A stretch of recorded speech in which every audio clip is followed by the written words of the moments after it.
नमो अर्हन्ताणम्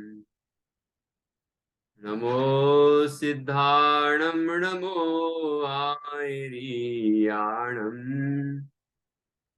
नमो अध्यायाणम् नमो लोये सव्यसाहुणम्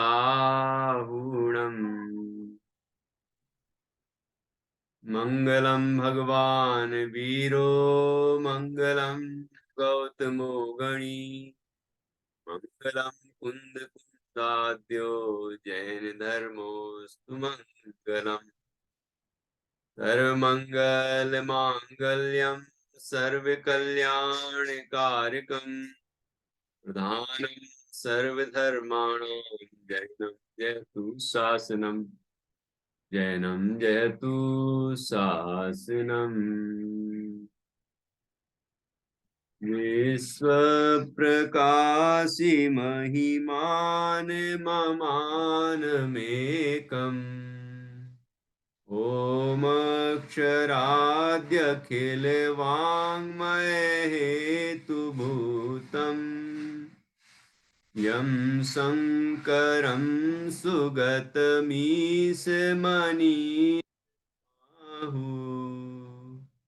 अर्हन्तमूर्जितमहं तमहं नमामि भ्रातः प्रभात समये परिता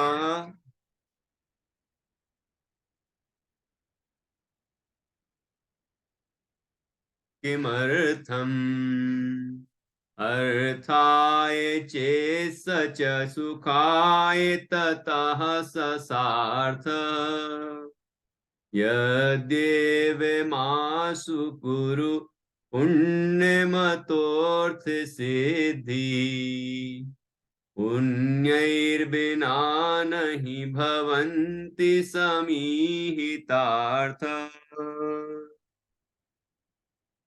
धर्मादयो हि हितहेतुतया प्रसिद्धा धर्माद्धनं धनिता हितवस्तु सिद्धि बुद्ध्येति मुग्धेति विधेहि पुण्यम् पुण्यैर्विना नहि भवन्ति समीहितार्थ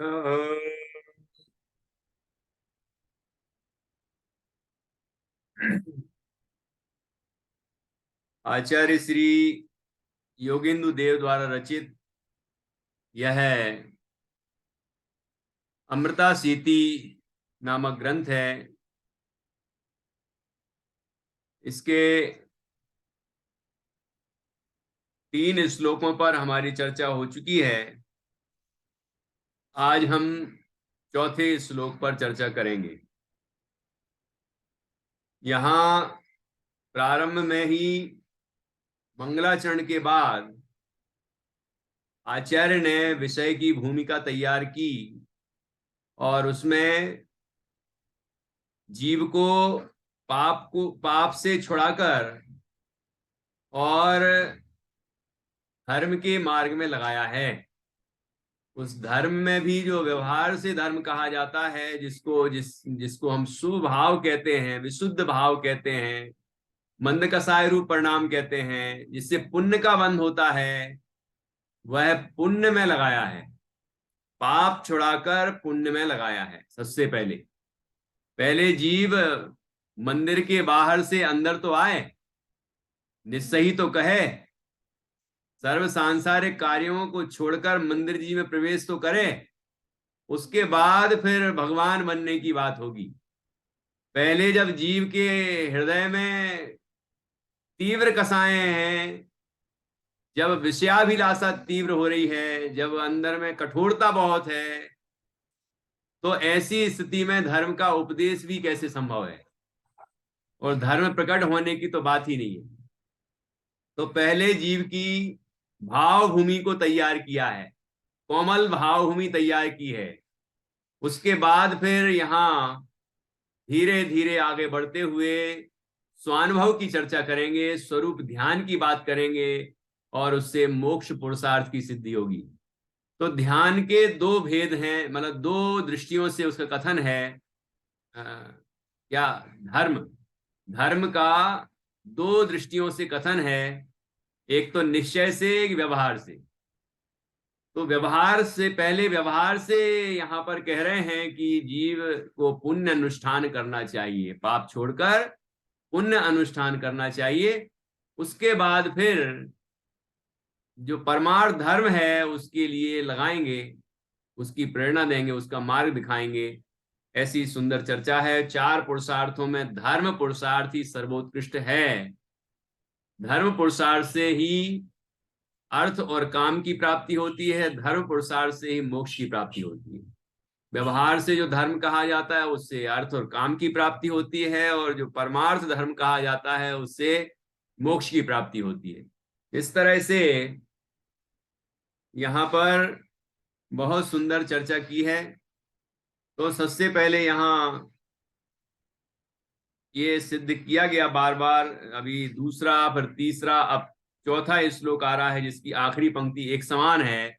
पुण्यैर बिना नहीं भवंती समीहितार्था। पुण्य के बिना अपने अनुकूल, अपनी इच्छित सामग्री प्राप्त नहीं होती।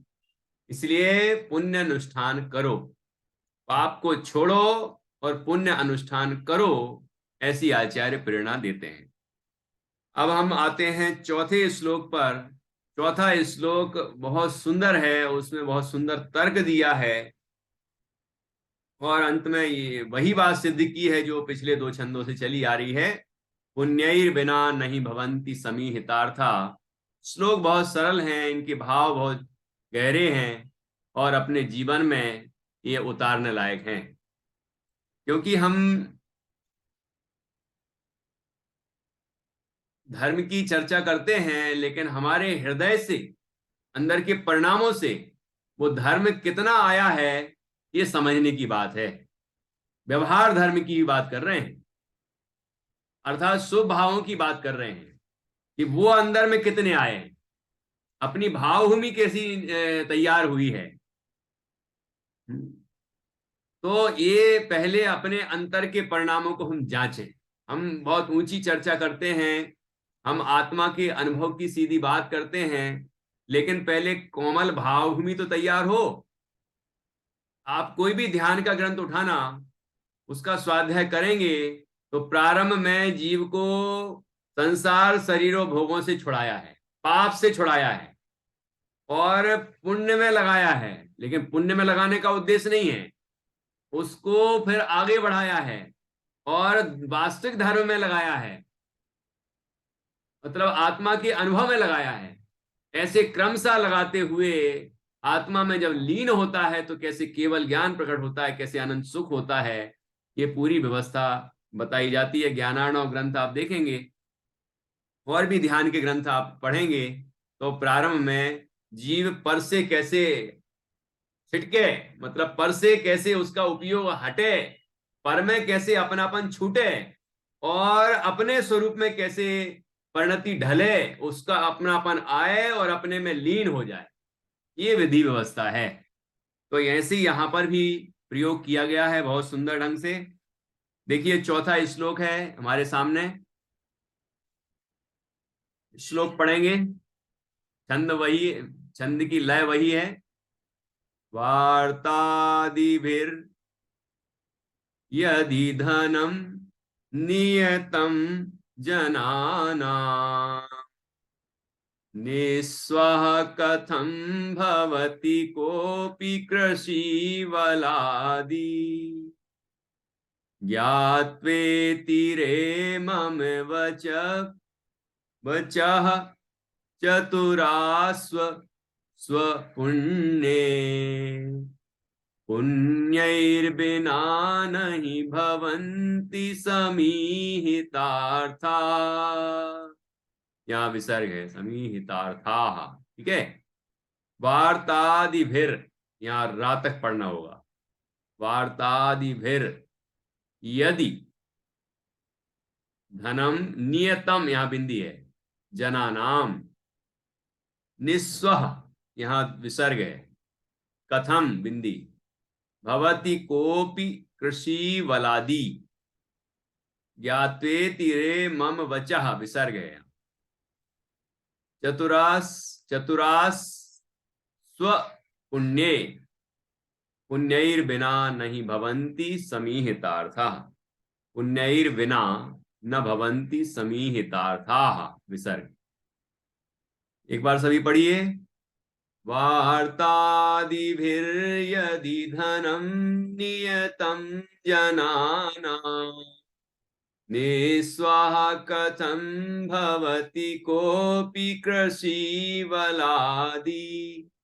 ज्ञात्वेतिरे मम वचः चतुरास्व पुण्ये, पुण्यैर्विना नहि भवन्ति समीहितार्था। वार्तादिभिर, वार्तादिभिर, वार्ता आदि के द्वारा, तृतीया बहुवचन का प्रयोग है। वार्ता अर्थात बातचीत, बातचीत आदि के द्वारा, यदि, यदि बातचीत आदि के द्वारा, बातचीत करने से, वार्तालाप करने से, धनम नियतम जनानाम, जनानाम अर्थात लोगों को, लोगों के, धनम नियतम धन निश्चित रूप से निश्चित होता है, मतलब धन प्राप्त होता है।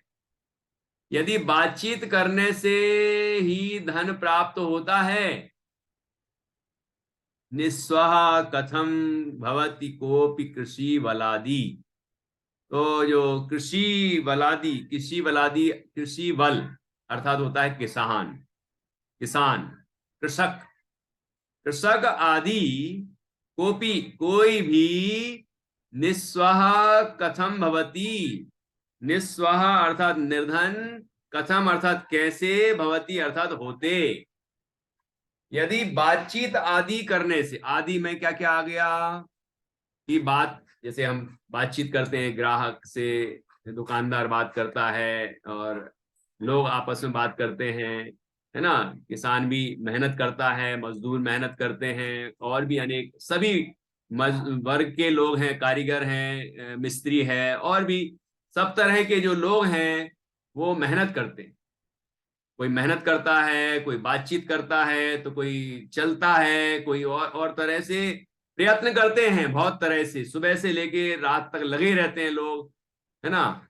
तो ये जो कार्य हैं, इनके करने से यदि धन की प्राप्ति होती है, तो फिर कोई किसान, मजदूर, और जो भी कोई मिस्त्री होगा, कारीगर होगा, है ना, कोई भी कर्मचारी होगा, वो फिर निर्धन नहीं होना चाहिए, क्योंकि वो तो बहुत मेहनत करते हैं, क्योंकि वो तो बातचीत ही बहुत अच्छे से करते हैं, है ना, वो तो सभी तरह का परिश्रम करते हैं, तो फिर निर्धनता क्यों है? निर्धन नहीं होना चाहिए। फिर क्यों है निर्धन? ज्ञात्वेति रे मम वचः चतुरास्व पुण्ये, ज्ञात्वा इति रे, ज्ञात्वा अर्थात जानकर, इति इस प्रकार जानकर, रे अरे, मम वचः मेरा वचन, मम वचः मेरा वचन, चतुराः आस्व पुण्ये, की, देखिए यहां पर क्या लिखा, ज्ञात्वा अर्थात जानकर, रे चतुर, हे विज्ञजन, पुण्य पुण्य कार्य में आस्व निरत रह। क्या मतलब हुआ कि बातचीत आदि करने से यदि धन की प्राप्ति होती है, तो किसान आदि किसी को भी निर्धन नहीं होना चाहिए। आदि में क्या क्या आ सकता है? वो सब परिश्रम, वो सब बुद्धिमानी, वो सब चतुराई, वो सब जो कुछ भी जीव धन कमाने के लिए करता है, वो सब कुछ करने से यदि धन की प्राप्ति होती है तो फिर किसान आदि कोई भी निर्धन नहीं होना चाहिए। लेकिन निर्धनता तो देखी जाती है, मजदूर सुबह से शाम तक लगा रहता है, लेकिन उसको कितना उपलब्ध होता है? किसी को 300, 400, 500, कोई को बहुत से बहुत 1000 रुपये उपलब्ध होते हैं दिन भर में। तो इतनी मेहनत करने पर भी उसको 1000 रुपये मिलते हैं। और कोई ऐसा है कि जिसको करोड़ों रुपए मिलते हैं। और कई तो ऐसे हैं कि जो हर मिनट में करोड़ रुपए कमाते हैं। तो अब ये क्यों? ये कैसे? ये अंतर कैसे आया? हम्म, तो कई जीव ऐसे होते हैं जो उतना भी परिश्रम नहीं करना पड़ता, और वो ऐसे ही घर में पैदा होते हैं कि जो राजे महाराजे हैं, सब संपन्नता है, उनको कुछ करने की जरूरत भी नहीं पड़ती। तो ये सब कैसे होता है? तो कहते हैं ये सब पुण्य से होता है, इसलिए पुण्य कार्य करो। ठीक है? क्योंकि पुण्यैर बिना नहीं भवंती समीहितार्था, पुण्य के बिना समीहित समईहित अर्था, भली भांति चाहा गया पदार्थ प्राप्त नहीं होता। कि हम जो चाहते हैं पाना, धन चाहते हैं, सोना चांदी हीरे जवाहरात, रोटी कपड़ा मकान, और जो भी विषय सामग्रियां, जो कुछ भी हम चाहते हैं, वो सब पुण्य के बिना संभव नहीं है। अनुकूल सामग्रियां अनुकूलताएं पुण्य के बिना संभव नहीं है, इसलिए पुण्य कार्य में लगना चाहिए। ठीक है ना? इसलिए पुण्य कार्य में लगना चाहिए। तो ये बात यहां कही है। देखिए अभी अपन खंडान्वय पढ़ेंगे और उसके बाद फिर आगे टीका पढ़ेंगे। यदि वार्ता आदि भी, यदि मात्र बातें आदि करने से लोगों को धन संपत्ति निश्चित अर्थात निश्चित रूप से प्राप्त हो जाए, तो कोई भी कृषक कृषक आदि जन निर्धन कैसे होता? ऐसा मेरा वचन जानकर हे विज्ञजन पुण्य कार्य में निरत रह, क्योंकि पुण्य के बिना वांछित पदार्थ प्राप्त नहीं होते हैं। क्या बात जानकर? कि यदि बातें आदि करने से धन की प्राप्ति हो जाती है, कोई संपन्न हो जाता है, तो फिर ये किसान आदि ये निर्धन क्यों हो जाते हैं, निर्धन क्यों रह जाते हैं? और कई किसान, कुछ किसान ऐसे भी होते हैं जो धनवान हो जाते हैं, कुछ किसान ऐसे होते हैं खूब मेहनत करते हैं लेकिन निर्धन रहते हैं। तो ऐसा क्यों? किसानों में भी कई धनवान होते हैं, कई निर्धन भी होते हैं। मजदूरों में भी कोई अलग अलग तरह के लेबर होते हैं, किसी को ज्यादा मिलता है, किसी को कम मिलता है। कोई एक ही स्थान पर काम करने वाला है, एक हेल्पर है और एक मुख्य कारीगर है, उसको ज्यादा मिलता है, किसी को कम मिलता है। ऐसा क्यों? दुकानें एक एक टाइप का मार्केट होता है ना, कि मार्केट वो एक ही तरह का है, फर्नीचर का मार्केट है या फिर किराने का मार्केट है या फिर और कपड़े का मार्केट है। सबके पास एक सा कपड़ा है, लेकिन किसी के यहाँ भीड़ बहुत होती है, किसी के यहाँ कम होती है। कोई कोई दिन भर बैठा रहता है, कुछ नहीं कर पाता, कुछ ज्यादा उपलब्धि नहीं होती, किसी को ज्यादा उपलब्धि होती है। किसी दिन किसी को ज्यादा उपलब्धि होती है, किसी दिन किसी को कम उपलब्धि होती है। ऐसा क्यों? ये सब कैसे होता है? ये सब पुण्य से होता है। इसलिए आचार्य कहते हैं ऐसा जानकर पुण्य कार्य करो, क्योंकि पुण्य के बिना अपने द्वारा चाहे गए पदार्थ प्राप्त नहीं हो सकते, नहीं होते। ठीक है? देखिए हिंदी अनुवाद है, कन्नड़ भाषा में टीका है, श्लोक संस्कृत में है, टीका कन्नड़ में है। उसका हम हिंदी अनुवाद पढ़ रहे हैं। हिंदी अनुवाद टीका। धन धनोपार्जन के लिए अहेतुकर, जो कारणभूत नहीं है, अहेतुकर बातचीत आदि से लोगों के लिए यदि कहीं सोना चांदी आदि पदार्थ नियम से प्राप्त होते हों, नियम, कोई कहेगा मैंने देखो बातचीत की और देखो इतने करोड़ का हमारा प्रॉफिट हो गया, तो बातचीत करने से भी तो होता है, लेकिन नियम से होता है क्या? और हर व्यक्ति को होता है क्या बातचीत करने से? कि वो तो नियम नहीं है कि बातचीत से ही होगा, कि मेहनत से ही होगा, कि और भी तरकीबें लगाने से होगा। और भी कई लोग कई कई तरीके बताते हैं, वो भी आपको बताऊंगा अभी, कि ऐसे ऐसे सुझाव भी मिले कभी, है ना, कि ऐसे होगा। तो कहते हैं ये कोई नियम नहीं है। नियम क्या है? कि नियम से तो जीव पुण्य पुण्य करता है, तो पुण्य के उदय में ही ये धन संपदा प्राप्त होती है। यहाँ लिखते हैं कि तो धनोपार्जन के लिए अहेतुकर बातचीत आदि से लोगों के लिए यदि कहीं सोना चांदी आदि पदार्थ नियम से प्राप्त होते हो, तो कृषक आदि कोई भी व्यक्ति धन रहित कैसे होता? ऐसा मेरा कथन जानकर हे विवेक युक्त, विवेकवान व्यक्ति, समझदार व्यक्ति, पुण्य के अनुष्ठान में स्थित रहो। पुण्य के अनुष्ठान में स्थित रहो, मतलब पुण्य कार्य करो, क्योंकि पुण्योदय के बिना वांछित पदार्थ प्राप्त नहीं होते हैं। भावार्थ, पुण्य के अभाव में बाहरी प्रयत्न आदि करने से भी धन का लाभ नहीं होता है, यह अभिप्राय है। बाहरी प्रयत्न, बाहरी प्रयत्न में एक बात लिखी है, बातचीत, है ना, अहेतुकर बातचीत, जो कोई काम की नहीं है, लोग बेकार की बातें भी करते हैं ना, तो अहेतुकर बातचीत, तो बातचीत करने से धन संपदा की प्राप्ति होती है क्या? ये मैं कलकत्ता में रहता था, तो एक सज्जन नागपुर से आए थे, और मुझे बोले कि पंडित जी, मैं आपको बताता हूँ कि व्यापार कैसे सेट करना है। तो मुझे वो कपड़ा मार्केट ले गए। उनने मुझे कपड़ा मार्केट घुमाया, और उनने डीलिंग की लोगों से। बहुत बड़े व्यापारी हैं नागपुर में। तो उनने कई तरह की गालियां दी, कई तरह के तो अपनी तरकीबें लगाई, अपनी बहुत मतलब बहुत सारी बातें करी दिन भर। तो शाम को मुझे बोले, देखो पंडित जी, इतना तो आपको करना पड़ेगा। ये सब आप कर पाओगे तो ही आप व्यापार कर पाओगे। तो मैंने उनसे कहा कि व्यापार तो मुझे नहीं करना है, लेकिन आप जो सोच रहे हो कि ऐसा करना पड़ेगा, ये सही नहीं है। ऐसा नहीं है कि हम मजदूरों को गालियां देंगे तो ही वो अच्छे से काम करेगा। ऐसा नहीं है कि हम छल कपट करेंगे तो ही हमें उपलब्धि होगी धन की। ऐसा नहीं है। झूठ बोलेंगे तो ही उपलब्धि होगी। ऐसा नहीं है।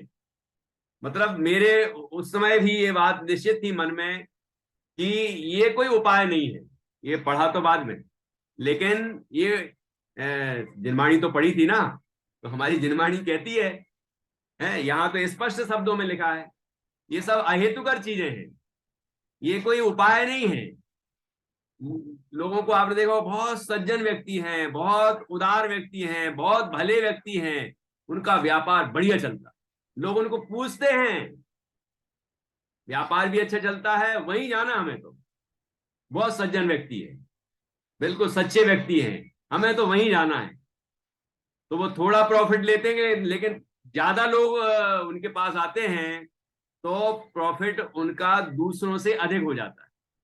क्योंकि एक एक चीज पर उनने इकट्ठे 10 रुपए नहीं कमाए, 1 रुपया कमाया, ज्यादा ग्राहक जोड़े।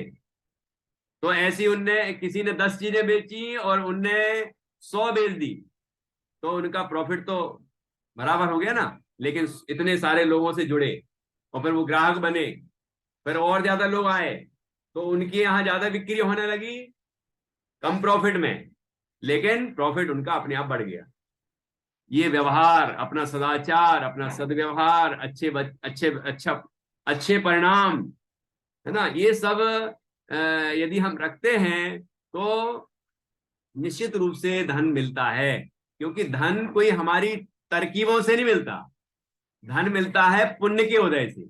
और हमारे जीवन में जो सरलता होती है, सत्य वचन होते हैं, जो हमारे हृदय में किसी को ठगने की भावना नहीं होती है, ईमानदारी होती है, सच्चाई होती है, ये जो ये परिणाम है, जो ये परिणाम हमें पापों से बचाते हैं, पुण्य का संचय कराते हैं, है ना। न्याय से कमाओ, विवेक से खर्च करो, और संतोषी रहो, है ना। तो इससे हमें पुण्य का संचय होता है, पाप नहीं बनता। और वो व्यक्ति सुबह पूजन करेगा, प्रक्षाल करेगा, फिर स्वाध्याय करेगा, फिर अपने शांति पूर्वक अपना भोजन पानी करेगा, फिर फिर उसके बाद फिर दुकानदारी के लिए जाता है, तो इतना पुण्य कमाएगा। तो पुण्य कहीं ना कहीं तो उदय में आएगा कि नहीं आएगा, है ना। तो अपने आप ही उसको वो, कई लोग तो ऐसे हैं कि जो अपने जो कोटा वाले भाई साहब हैं, ध्यान नहीं आ रहा नाम, अभी बता दूंगा। तो जिन्होंने वो आश्रम बनाया है कोटा, तो उनका क्या नाम है? प्रेमचंद जी बजाज। हाँ, प्रेमचंद जी बजाज। तो प्रेमचंद जी भाई साहब का बताते हैं पुराना इतिहास कि मतलब उनने कैसे काम शुरू किया। तो कबाड़े का काम है था उनका, मतलब लोहा वगैरह, कबाड़े कबाड़े वाला लोहा, जो खराब लोहा होता है, मतलब वेस्टेज, उससे उन्होंने काम शुरू किया। लेकिन धीरे धीरे वो उनके पूरा सुबह प्रक्षाल पूजन करना, स्वाध्याय करना, ये पूरी नियमित दिनचर्या है। शांति पूर्वक, संतोषी पूर्वक भोजन करना, शुद्ध सात्विक, ठीक है। और करणानियों का बहुत अच्छा अभ्यास है, और उससे तो और विशेष पुण्य बनता है, उपयोग बहुत सूक्ष्म होता है। तो व्यापार करते उसके बाद धीरे धीरे फिर वो लोहे का जो वेस्टेज है ना, उससे सरिये वगैरह बनाने लगे और भी चीजें बनाने लगे, तो ऐसे बड़े व्यापारी बन गए। फिर धीरे धीरे इतना पैसा आया कि आश्रम तैयार कर दिया उन्होंने, आश्रम बनाया, और भी बहुत सारी चीजें बनाई हैं शहर में भी। और जगह जगह जहां भी जाते हैं वहीं दान देते हैं, अपना न्याय से कमाया हुआ पैसा, है ना। ऐसा नहीं कि संस्था का कोई से लिया, संस्था में आया और संस्था के अपने नाम से दे दिया, ऐसा नहीं, अपना पैसा। तो ये सब कहां से, और कहते हैं कि वो 2 घंटे के लिए जाते व्यापार करने, वो भी फोन चालू करते 2 घंटे। बाकी तो सारे उनके वर्कर्स लगे हुए हैं सब जगह, सब व्यवस्थित तरीके से काम करते। तो आप सोचिए कि 2 घंटे मात्र ऑन करते फोन, बाकी बंद, थोड़ा देखते, बाकी अपने स्वाध्याय में, धर्म प्रभावना में, इन कार्यों में लगे रहते। अब बताओ, पुण्य पुण्य का जो मीटर है वो तो चालू है ना, तो उसका उदय भी चालू है। उदय आएगा तो आप प्रयत्न कम करोगे तो भी बहुत सारा पैसा आएगा, अपने आप धन आएगा। और यदि आपने बहुत आर्त रौद्र परिणाम किए, 5 पाप किए, 4 कसाएं की, तो इससे तीव्र पाप का संचय होगा। तो उससे फिर पाप का उदय आएगा, और पाप का उदय आएगा तो आप बताइए कि कैसे पाप का उदय आएगा और पुण्य का फल मिल जाएगा, ऐसे कैसे होगा? पाप का उदय आएगा तो पाप का ही फल मिलेगा ना, तो व्यापार में घाटा लगेगा, धोखे मिलेंगे, है ना, बहुत सारे नुकसान होंगे। कहने का तात्पर्य असंतोष रहेगा, तकलीफ है, आकुलता रहेगी। कोई से उधार लिया होगा तो वो अपना अपमान करेगा, और भी अनेक चीजें हो सकती हैं। तो पाप के उदय में जो विकृतियां हो सकती हैं वो सब होंगी। इसलिए ये जो पुण्य पाप का जो विज्ञान है, कर्म सिद्धांत है, उसको अच्छी तरह से हमें समझना चाहिए। यही तो शिक्षा दे रहे हैं कि आप पुण्य कार्य करो। अर्थात व्यापार तो चालू होगा, मान लीजिए 12 बजे से, यहाँ इंदौर में 12 बजे से मार्केट खुलता है बहुत सारा, है ना। तो 12 बजे के पहले सुबह उठे, प्रक्षाल पूजन किया, स्वाध्याय किया, है, घर में आए, शांति पूर्वक अपना भोजन किया, शुद्ध सात्विक मर्यादित। और उसके बाद फिर कई जीव ऐसे हैं जो सामायिक भी करते हैं, सामायिक कर ली, और उसके बाद फिर अपने व्यापार के लिए चले गए। तो इतना ये प्रतिदिन इतना जब होगा, और शाम के टाइम में अंथव, मतलब शाम के भोजन के लिए आ गए, अपना भोजन कर लिया, शुद्ध सात्विक दिन में भोजन कर लिया, फिर उसके बाद शाम को भी स्वाध्याय कर रहे हैं, और फिर उसके बाद अपने घर में विश्राम करते हैं। तो ये जब देखो, व्यापार धंधा तो कर रहा है वो, क्योंकि कर्म भूमि है, कर्म भूमि है तो कर्म तो करेगा, लेकिन वो आगम के अनुकूल करता है, मतलब किसी को कोई गलत काम नहीं करता। और साथ ही अपनी दिनचर्या, अपने परिणाम शुद्ध सात्विक रखता है। ठीक है। तो ऐसा कार्य करने से उसको पुण्य का संचय बहुत होता है, और पुण्य का संचय बहुत होगा तो उसका उदय भी आएगा, और उदय आएगा तो वो थोड़ी देर भी व्यापार करेगा और बहुत सारा पैसा आएगा। ये हम भी देखते हैं, आप लोगों ने भी देखा होगा, बहुत लोगों को ऐसा देखा होगा। कई लोग तो ऐसे हैं कि जो अब ज्यादा कुछ करते नहीं है, उनका इन्वेस्टमेंट है जो, उससे ही अपने आप बहुत इतना आता है, कहते हैं कि हमसे खर्च ही नहीं होता इतना। तो वो दान भी खूब देते हैं तो भी खर्च नहीं होता। तो अब दान देंगे तो और पुण्य बढ़ रहा है ना। ये स्वाध्याय, पूजन, प्रक्षाल, ये व्रत उपवास सब चीजें कर रहे हैं तो पुण्य तो बढ़ता जा रहा है। तो वो कहीं ना कहीं से तो उदय आएगा ना। इसलिए यहाँ आचार्य कहते हैं कि हमें पुण्य कार्य करना चाहिए, क्योंकि पुण्य के बिना धन संपदा आदि की उपलब्धि नहीं होती, अपने इच्छित पंचेंद्रिय के विषयों की प्राप्ति नहीं होती। अभी तो जीव को पहले पाप से छुड़ाकर धर्म कार्य में लगा रहे हैं, उसके बाद धर्म कार्य से जो इंद्रिय विषय मिल रहे हैं, उन उन इंद्रिय विषयों में सुख नहीं है वास्तव में, ये बात सिद्ध करेंगे। और फिर इस जीव को वास्तविक धर्म में, अर्थात जो परमार्थ धर्म है, अर्थात आत्मा की अनुभूति, उस अनुभूति के लिए प्रेरित करेंगे और अनुभूति की प्रक्रिया बताएंगे। इस तरह से जीव अपने स्वरूप की साधना द्वारा निर्ग्रंथ होगा, और उसके बाद अरहंत बनेगा, सिद्ध परमात्मा बनेगा। तो ये पूरी यहाँ की बहुत सुंदर वैज्ञानिक विधि है, और क्रम से धीरे धीरे जीव को पाप से छुड़ाकर पुण्य में और धर्म कार्यों में लगा रहे हैं, और फिर आगे मोक्ष मार्ग में बढ़ाते हुए मोक्ष की प्राप्ति तक का उपाय बताएंगे। इस तरह यहाँ ये चौथा छंद है। अब इसका हम विशेष पढ़ेंगे।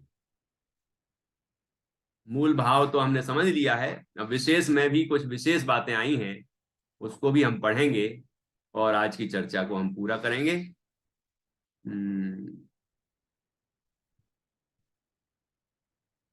देखिए, विशेष यहां से लिखा है, विशेष यहां से पढ़ना। पढ़िए मंजूषा जी।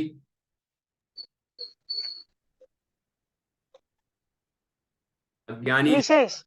हाँ। अज्ञानी जनों की यह मान्यता है कि उनके प्रयत्न से धन आदि की प्राप्ति होती है। वे यह भूल जाते हैं कि यह सब पूर्वकृत पुण्य पुण्य का फल है। पूर्वकृत पुण्य का फल है। वर्तमान में मिथ्या कर्तृत्व भाव से तो उनके घोर मिथ्यात्व का ही बंध होता है। ऐसे लोग कृषक को, मजदूरों आदि को दिन रात उनके अथक प्रयत्नों के उपरांत भी निर्धन देखते हुए अपनी इस मिथ्या मान्यता को नहीं सुधारते और अनंत संसार का सृजन करते हैं। इसीलिए ज्ञानी गुरु समझाते हैं कि हे भव्य, अपने विवेक का उपयोग कर और पुण्य कार्य में निरत हो जाओ। यहाँ पुण्य कार्य की प्रेरणा के पीछे कई महत्वपूर्ण उद्देश्य निहित है। प्रथम तो पुण्य भाव में आए बिना धर्म प्राप्ति की पात्रता ही नहीं बनती है। फिर धर्म के आधारभूत देव गुरु धर्म का सानिध्य व शुद्धात्म तत्व के प्रति रुचि प्रीति होने पर ही वास्तविक पुण्य भाव होते हैं। अतः वस्तुतः पुण्य के उपादेय न होने हुए भी अशुभस्य वचनार्थम की नीति के अनुसार वचनार्थम की जगह वंचनार्थम है। वंचनार्थम अशुभस्य वंचनार्थम की नीति के अनुसार यह जीव पुण्य की अभिलाषा में वीतरागी देव गुरु धर्म व शुद्धात्म तत्व का सानिध्य लाभ प्राप्त करने का यत्न करेगा। इसी सदाशयता से पुण्य की प्रेरणा आचार्य देव ने दी है। बहुत अच्छा। अब रुकिए। हाँ, अब इसके आगे संगीता जी पढ़िए।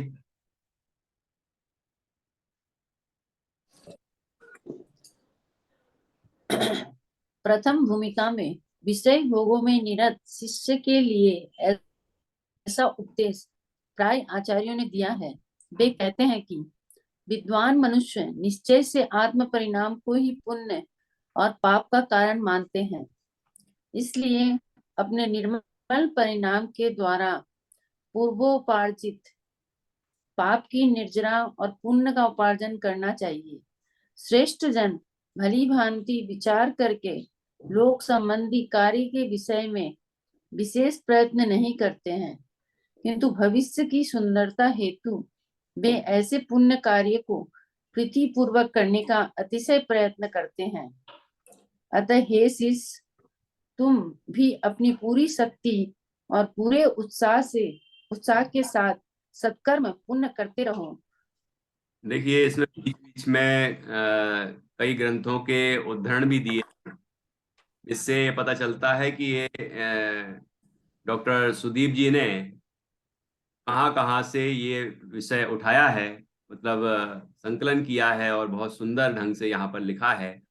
तो ये प्रामाणिकता के लिए बीच बीच में ये ब्रैकेट दिए गए हैं, जिससे पता चले कि ये जो बात चल रही है मेरी मन की बात नहीं है, ये आचार्यों की भी बात है, मतलब आचार्यों के द्वारा प्रमाणित बात है ये। मतलब इस ग्रंथ जो श्लोक का अर्थ है वो विशेष है, वह भी प्रामाणिक है, आचार्यों का कहा हुआ है, ये इससे पता चलता है। तो हम देखते हैं कि कैसे यहाँ पर वैज्ञानिक ढंग से जीव को मोक्ष मार्ग में लगाया है। पहले तो जीव को पाप से छुड़ा के पुण्य में लगाया, और उसका उद्देश्य पुण्य को उपादेय बताना नहीं है। उसका उद्देश्य यह है कि पाप से छूटकर जीव पहले पुण्य कार्य में तो लगे, तो उसके अंदर धर्म की पात्रता बनेगी, वास्तविक धर्म की, परमार्थ धर्म की पात्रता बनेगी। जब तक जीव के हृदय से तीव्र कसाय परिणाम नहीं छूटेंगे, 5 पाप नहीं छूटेंगे, कठोरता नहीं छूटेगी, तीव्र कसाय संक्लेश परिणाम नहीं छूटेंगे, तब तक जीव को धर्म की पात्रता भी नहीं बनेगी। तो ये पाप छूटे, कसायों की तीव्रता छूटे और अंदर में विशुद्ध परिणाम आए, तो कोमल भाव भूमि जब तैयार होगी तो उसमें धर्म की पात्रता बनेगी और धर्म उस पर फलित होगा, धर्म प्रकट होगा, और वह जीव आत्मानुभूति प्राप्त करके और मोक्ष की प्राप्ति करेगा। ये जो आगे आगे की स्थिति है, जो मार्ग में आगे आगे बढ़ता जाता है, वो इसी क्रम से